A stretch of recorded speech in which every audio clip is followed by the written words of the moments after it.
Dressy. Democrat versus Paul Chabot. He's a Republican. Chabot. Sorry, Paul. Chabot. So Peter has a Christian conservative worldview of 8, and Paul has a conservative Christian worldview of 96. Bigger government, we find that Peter has 95% and Paul has 12%. And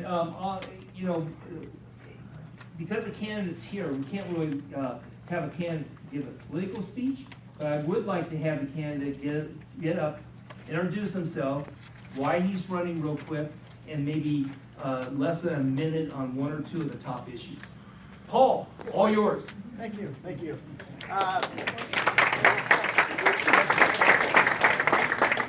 Thanks, sir. A pleasure to be with you here tonight. My name is Paul Chabot. I teach at Cal Baptist University, so faith is a big part of my life.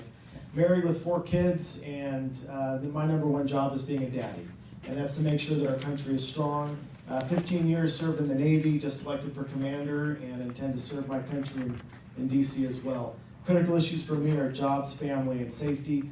That's really the critical aspects of why people should run for office and why I am running for office.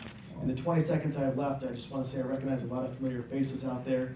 Not to be too political, but if you'd like to help communicate the message to others, Jordan and I and others are back here, and we'll be outside the church. We really need help on the phones calling people. That's critical in these last few days. Right now, we think we're up by about 1 point.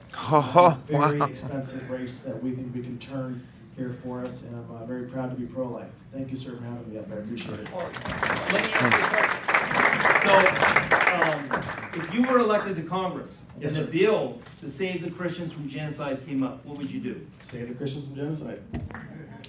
Did you know that Peter is keeping that buried in Congress? Whoa. I'm not surprised. And sir, let me tell you this. What I find most appalling is that when you go through the little book of congressional members and they put, what religion or faith they are, and you'll see, Catholic, Baptist, but you see them voting against those core values. And to hear you talking about rallying the church is critical, sir. In our district out here, we were with black churches in downtown San Bernardino. These were local small bishops who took over drug homes, turned them into churches where the windows are busted out.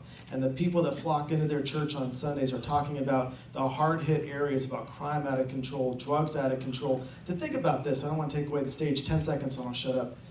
I also run Coalition for Drug-Free California. I think it's asinine that George Soros and others are trying to legalize drugs in our community. We got enough problems already, and we're just poisoning the pond for our kids. 1 out of every 5 kids today that you see in our public schools are using illicit drugs.